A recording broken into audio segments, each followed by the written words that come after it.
the waters over Australia's Great Barrier Reef.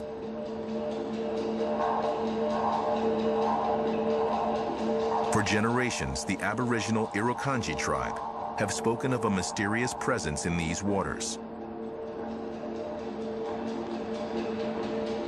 torturing with unthinkable pain. A scourge that today bears the tribe's name, Irukandji syndrome.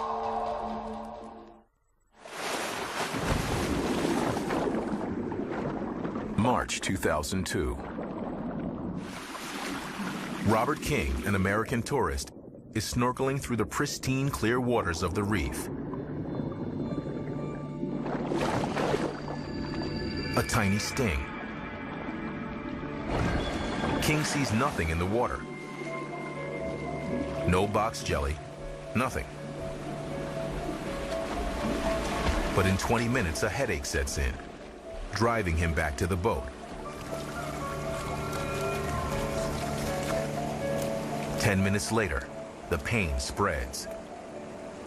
Severe muscle cramps, nausea. The pain builds, advancing, unrelenting, excruciating. He can no longer control his movements. The torture of this ancient scourge.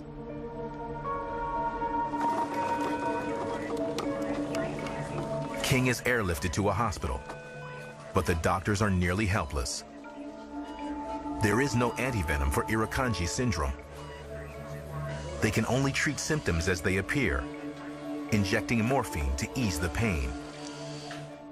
2 weeks later, King dies. His killer? A tiny, nearly invisible jellyfish weighing less than an ounce. Small and seemingly harmless. It went undiscovered until the 1960s. Karukia Barneseye, named after the man who discovered them, Dr. Jack Barnes. As an emergency room doctor, he treated scores of patients coming down with symptoms of a jelly sting, yet all without ever having glimpsed their assailant. Intent on finding the culprit, he searched the North Australian waters with the most frequent attacks. And in 1964, he apprehends a tiny, almost invisible suspect, a 1 centimeter wide jellyfish. But no one believed such an unimposing creature could be so deadly. To prove his case, the doctor stings himself, the lifeguard on duty, and his son. Within the hour, the symptoms hit. All three are hospitalized with Irukandji syndrome, conclusive proof that this tiny jelly is the source. All three survived the unorthodox experiment. Yet to this day, much about these enigmatic creatures remains a mystery. And as the research into these creatures advances, more and more cases are being linked to Irukandji. And Jamie is working to build a catalog of the perpetrators. By comparing stingers from skin samples scraped off victims with stingers from jellyfish collected in the field, he can ID the culprit. It turns out that Irukandji syndrome is not caused by a single species. As many as 6 animals have been proven to cause the illness. And Jamie is finding more and more.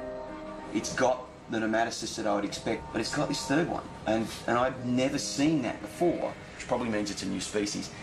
And it's capable of killing people. I mean, that's pretty frightening. The deeper he digs, the more suspects he finds. And they're turning up everywhere. It's cropping up in more and more places throughout the world. You see it right throughout Australia. It's in Timor, Indonesia, Bali, in Madagascar. You see it in Waikiki Beach. But there is disturbing new evidence. Irukandji syndrome is showing up far beyond the warm tropical waters of the Indian Ocean and South Pacific. 2 a.m., the Florida Keys. A U.S. military combat diver on a routine training mission.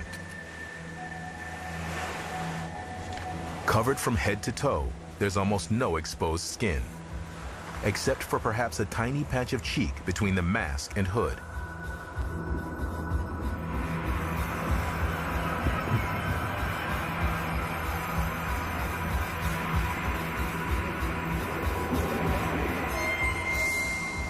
A nearly imperceptible pinprick. And then a headache. The muscle cramps. The unending crescendo of excruciating pain. Irukandji syndrome, striking in the coastal waters of the United States. And while deadly attacks are rare, new reports are pouring in from around the globe. Irukandji-like symptoms in Japan, and even as far north as the icy waters of Great Britain. The number of reported cases is growing. It seems these jellyfish can exist almost everywhere.